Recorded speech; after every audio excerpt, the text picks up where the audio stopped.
அஸ்ஸலாமு அலைக்கும் வரஹ்மத்துல்லாஹி வபரகாத்து. அன்பான அனைத்து உறவுகளுக்கும் இனிய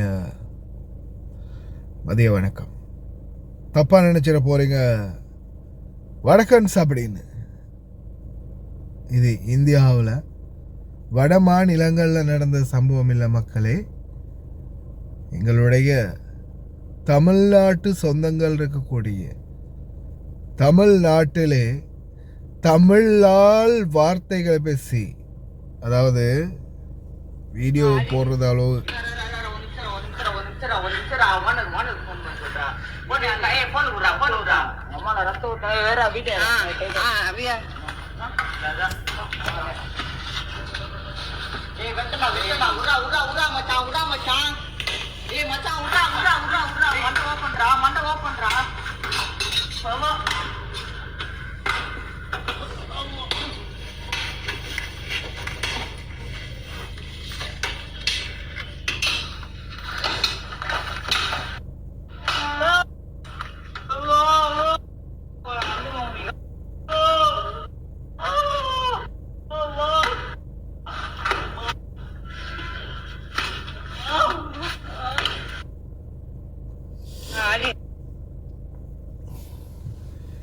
இந்த வீடியோவை ஒரு சாதாரணமான ஒரு க்ரைம் சீனை பற்றி, ஒரு க்ரைம் சீன்களை பார்க்கக்கூடிய ஒரு ஒரு சாதாரண மன நிலைமையில் எந்த ஒரு விடயத்தை ஹேண்டில் பண்ணக்கூடிய ஆட்களை தவிர ஒரு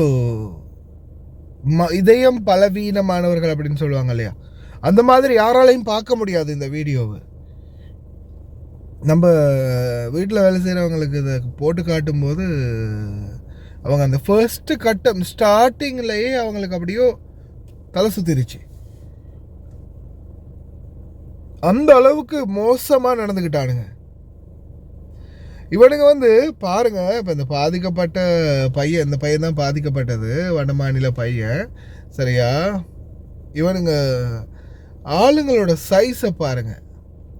ஒரு காலத்தில் ரவுடி, அந்த ரவுடி, இந்த ரவுடி, அந்த தாதா, இந்த தாதா அப்படின்னு ஒரு பேர்களை சொல்லி நியூஸ்களில் சொல்கிறத கேள்விப்பட்டிருக்கிறோம். ஆளுங்களோட சைஸை பார்த்தீங்களா? சில்வண்டுங்க வெட்டுக்கா மாதிரி இருந்துக்கிட்டு என்ன மாதிரி வேலைகள் பார்க்குதுன்னு பாருங்க. தான் இதுவை தான் வீடியோ எடுத்தது. உராமச்சா போதுண்டா அப்படின்னு சொல்லி வீடியோ எடுத்தது இவன் தான். எல்லாம் 15, 16, 17 வயசு பசங்க. காரணம் போதை பொருள். இது ரெண்டு நாட்டிலையுமே இந்த ஆபத்து அதி உச்சத்தில் போயிட்டு இருக்குதுன்னு சொல்லலாம். எங்களுடைய இலங்கை நாட்டிலையும் சரி. இலங்கை நாட்டிலையும் உங்களுக்கே தெரியும் ஆரம்ப காலத்தில் எந்த அளவுக்கு துப்பாக்கி சூடுகள் நாட்டில் நடந்துச்சுன்னு.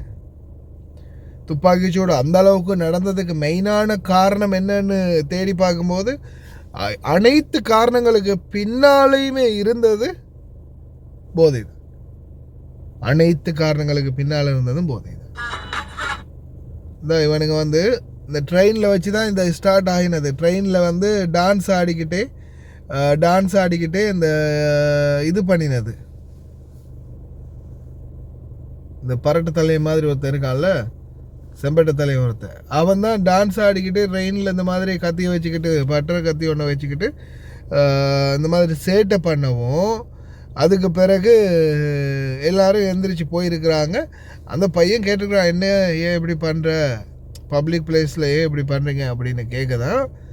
ஏய் வடமாநிலக்காரா அப்படி இப்படின்னு திட்டி, அதுக்கப்புறமா ட்ரெயினை விட்டு இறக்கி வெளியில் கூட்டிகிட்டு போய் இந்த மாதிரி பண்ணியிருக்காங்க. வளர்ந்து வரும் இளைஞர் சமுதாயம் எங்கே போய் முடிய போகுதுன்னு தெரியலை. அதே மாதிரி இந்த மாதிரி சம்பவங்கள் என்னதுக்கு தேவையில்லாத விஷயம். நீங்கள் எந்த நாட்டு விஷயத்தை பேசுங்க, வெளிநாட்டில் இருக்கிற எங்களுக்கு நம்ம வேலை செய்கிற நாட்டு விஷயத்தை பேசுங்க.